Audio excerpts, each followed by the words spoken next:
Welcome to this week's installment of Today and Tomorrow in Scottsdale with Don Henninger. I'm Don, and with me is my podcast partner, Deputy Kevin Maxwell. Deputy, yep, good one. Hi, Don. Good afternoon. You got me last week. I'm going to get you one this week. I did catch up. It's all good. Week. But Kevin, how you doing? I'm doing good. Did you get new glasses?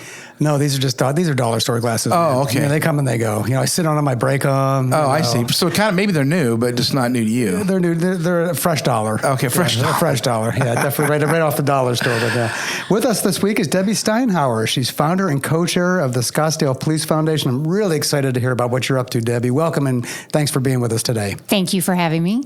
So a little bit of background on the foundation. It's a nonprofit organization formed in 2023. It raises funds to supplement police department programs.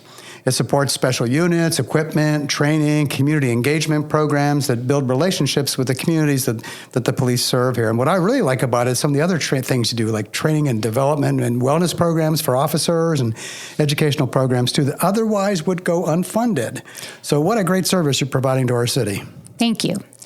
So a little bit of background, what made you come up with this idea in the first place? Coming from, we moved to Scottsdale about 4 years ago and realized that there was no foundations for both police or fire in Scottsdale.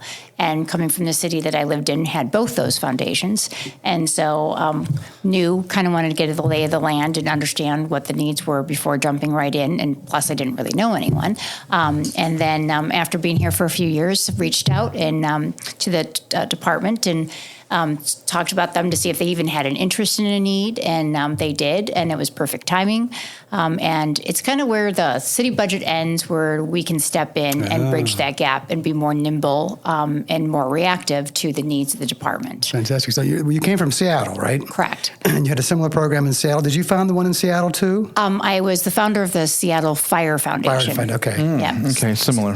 So my passion, as you can see, is first responders. Yeah, exactly. Yeah. Well, it's a service well that we need, and it's just another example of people doing great things in our city. And just like any kind of public servant, like teachers, right? There's all kinds of funding gaps for teachers where they don't have certain things are not funded correctly, and same thing with our first responders, I'm sure too. Exactly right. Give us a little bit of your career background and where you grew up and how you just got to where you are today. If you don't mind, I'm going to kind of jump into more like how I ended up in this arena, because I think it's kind of I really kind of have an opposing view where I wasn't very much of a police supporter, quite honestly. I had a lot of negative experiences, and then I was exposed to the Police Foundation up in Seattle and started getting to know all the different programs and what they did. And I was extremely impressed, and I became a convert and became extremely passionate in regards to supporting the police and the fire once I understood what their challenges were and what they addressed every day. I personally can't even imagine how what they see, what they deal with, and still having a positive outlook and having to go home and deal with their families and, just like what we take for granted. Well, I love that you didn't have a great impression with the police, but you dug into it, learned a little bit more, and all of a sudden you did, and now you're helping them. Yeah. And in this climate, in this day and age, over the past couple of years, with all the pressure that's been on police departments, with all the things that have been in the news across the country, probably needed now more than ever, huh? I think so, yeah. And so, yes. So what was your career background? What did you do before this? I was in healthcare. Okay. And so it was in healthcare technology. And before that, I had a restaurant. Did you? Yeah. In Seattle? In northern Wisconsin. Northern Wisconsin. Oh, wow. Well, we got to back. So back us up. So to take us where you started from and how you got to Scottsdale. Grew up in the Chicago area. Okay. I was a suburb of Chicago. Moved up to northern Wisconsin to do with a boy. Imagine that. Moving me across the country or to a different state, and worked for a local hospital up there. Ended up.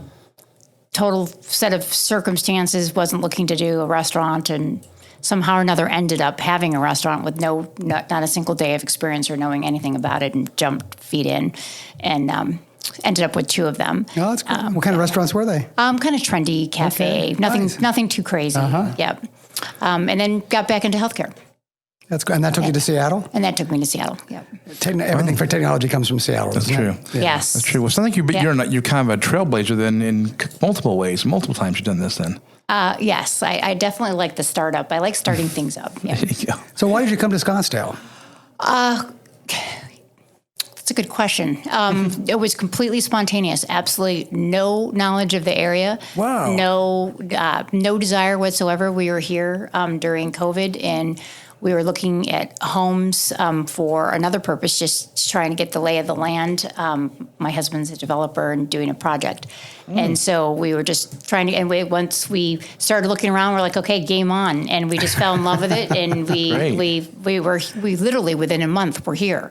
We went home, sold our house within 4 hours. Whoa. And packed up our stuff and came here and love it. I love that story. Yeah, absolutely love it. Yeah. People come here and see Scottsdale, they want to stay here. Yeah, it's beautiful. So some of us have stayed here for decades. No, like, yeah, didn't you come here and say, I came here 30 years ago, never left. Likewise, 1982. Yeah, absolutely gorgeous. Yeah.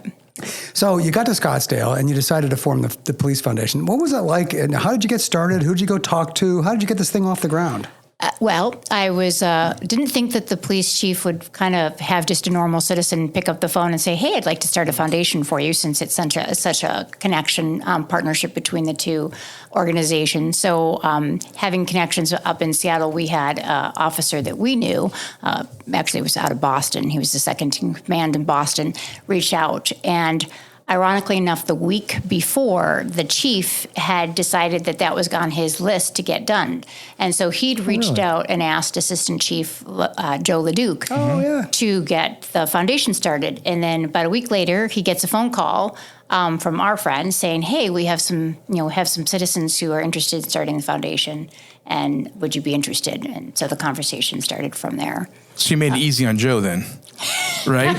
Good for him. Yeah, Joe's great. He's awesome. Yeah, we love Joe. Oh yeah, he was in my Scottsdale leadership class, and we've come to know Joe a big time. He's a great guy. Yeah, extremely helpful. Always has time for whatever questions I have.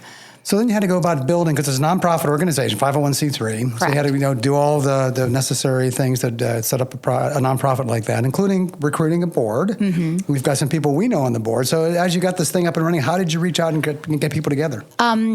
That was one thing I had to have help, because I really didn't know the lay of the land here. And so I was, several people were, actually a lot of the board was recommended through that. And then I would meet with them, talk, make sure that the visions were in alignment, and started the board. We got a great board. Whoever's making those recommendations did a great job, because you have a really stellar board. Yeah. I think half your board's been on our podcast already. Yeah. Which is great. Including Joe Itori. Last episode was Joe Itori, and John Rosenberg's been on, and you've got some influential people on that board. Yeah, we've got a great board. They're all very active and very involved, which is wonderful.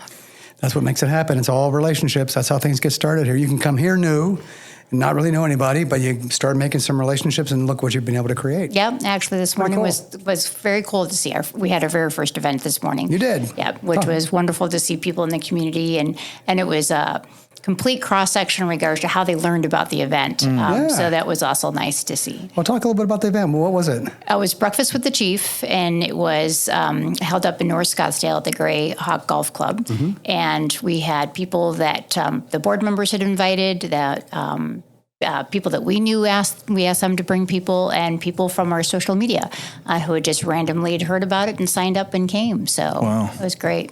So did you raise a little bit of money today? We did. Right? Okay. Now, have you been able to disperse any funds yet, or are you still in the part of just getting up and running here? Oh, no, we've been great. I mean, it's been phenomenal. We have had amazing support of people, and we've been able to secure quite a bit of equipment for the department and do some programming. So we've raised about $400,000 in the first in the first 3 months of us having our 501c3. So we've been doing just amazing. Tell us how you did that. Yeah. Again, it's just that the city of Scottsdale, the people are so supportive, and they really understand in regards to the need of having the citizens being able to be there to support the police department and being able to be nimble, and the impact. This morning, the chief was telling a great story of the funds that we'd secured and how it impacted the community. And it was to do with something here at Fashion Square in regards to they were able to apprehend somebody who had confessed that he was sitting in the parking lot looking to commit a sexual assault and a murder. Whoa. And the equipment that we had purchased was the equipment that they used to be able to find the individual.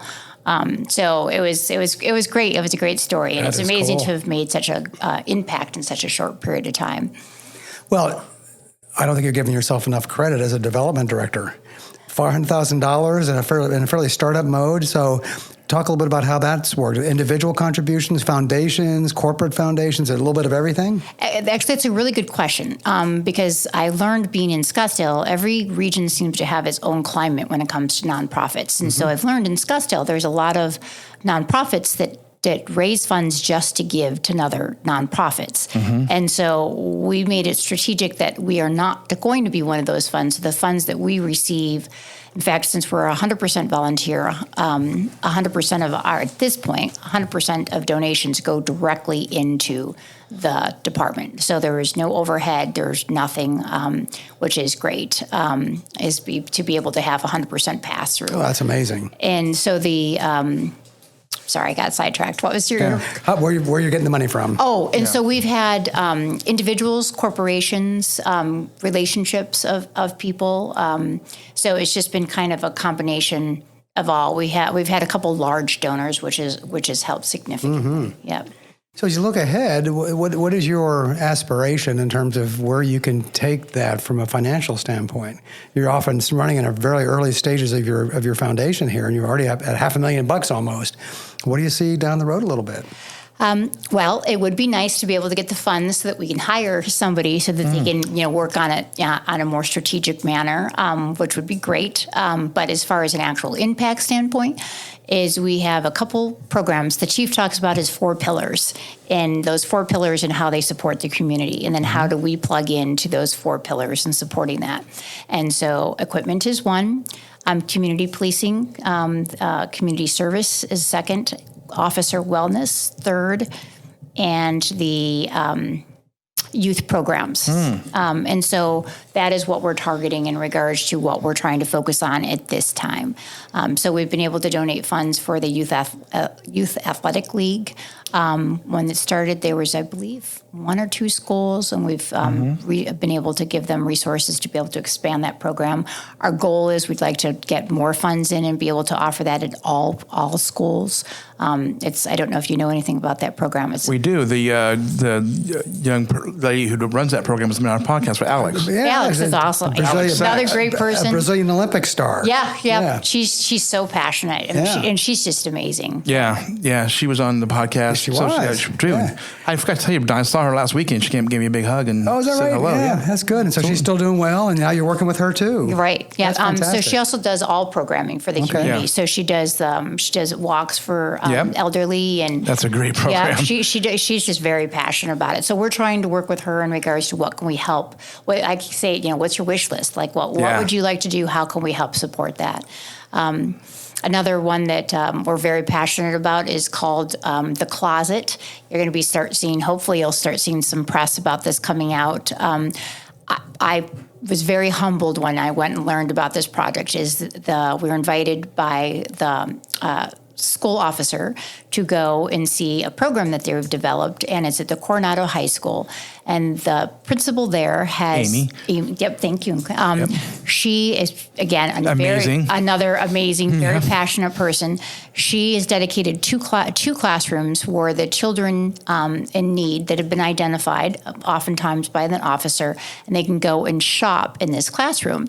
And this classroom has everything. It has clothing, food, hygiene products, household goods, and so they can go in, and it serves the entire Scottsdale school district, not just that school. Right. Okay.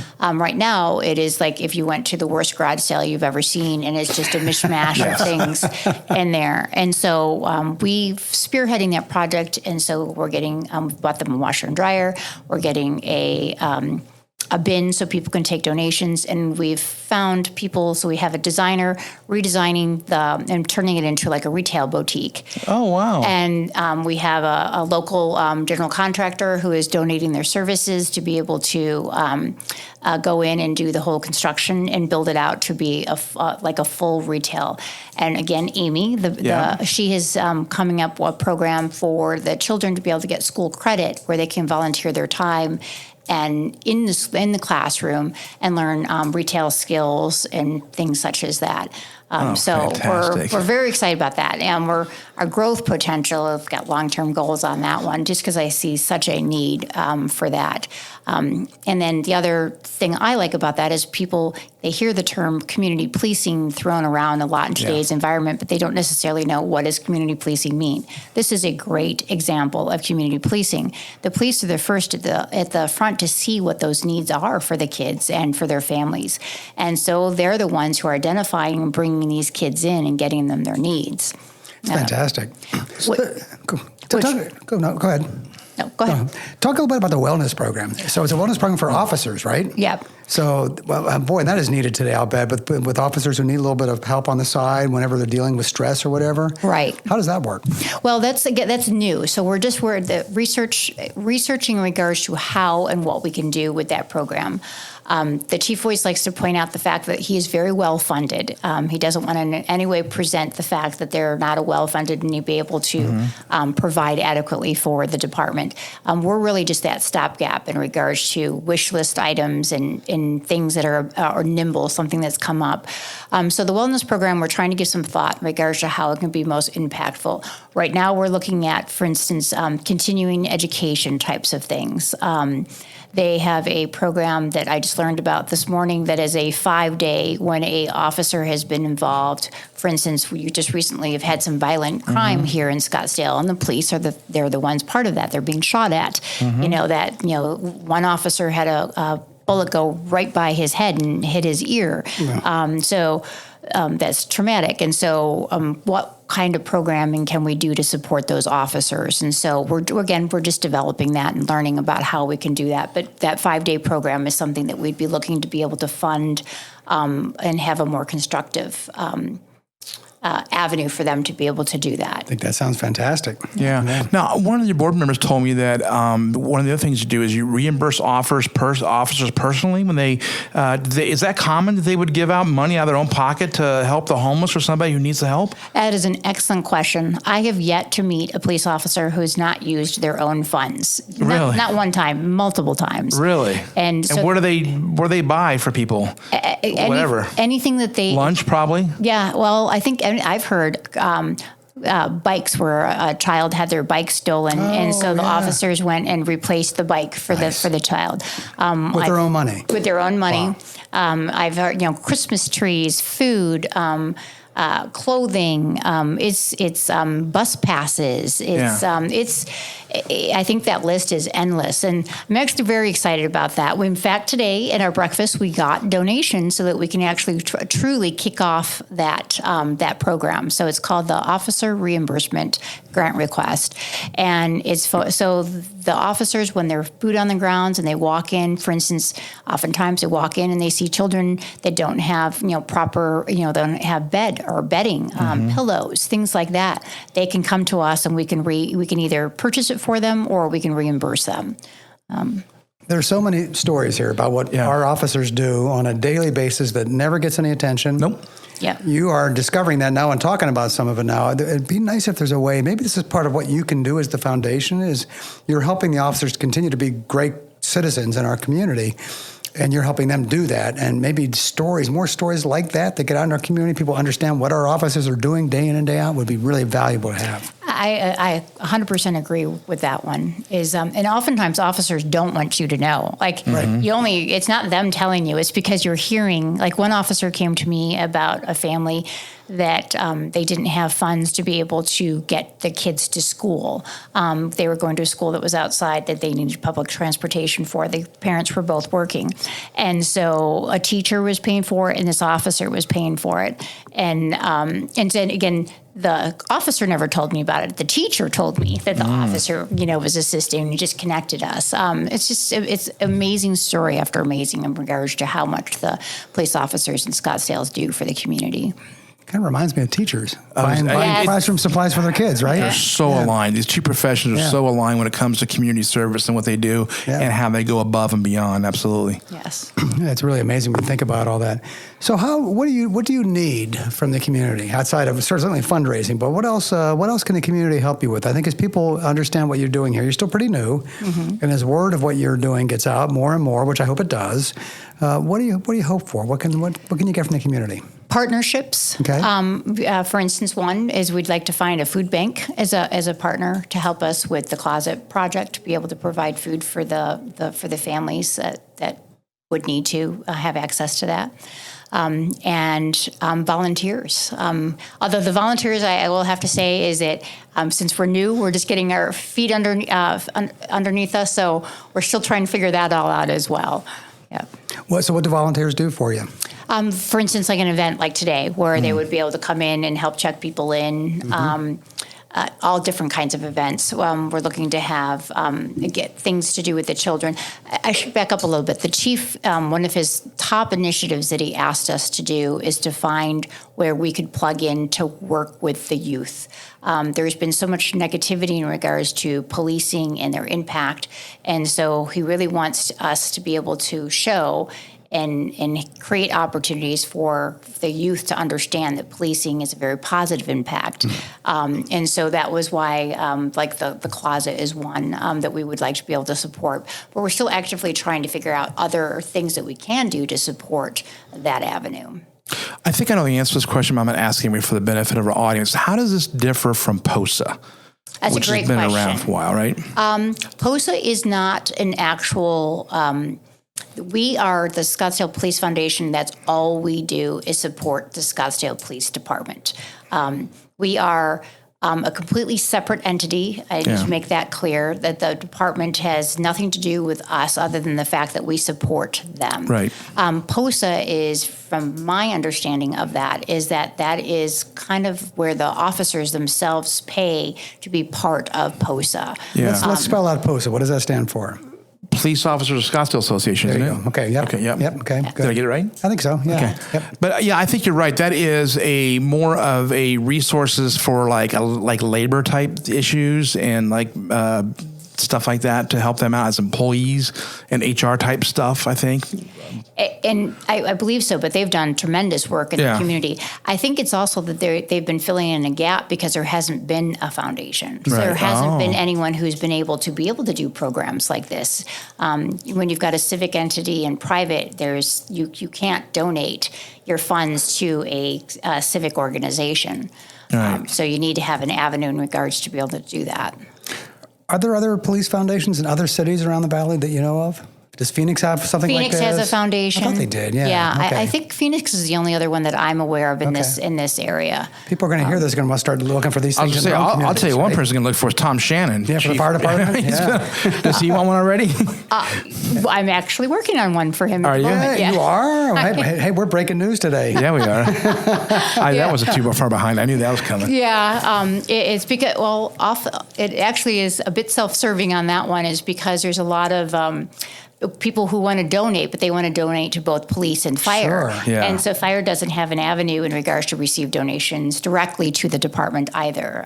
So that's why it's to their benefit to have one set up.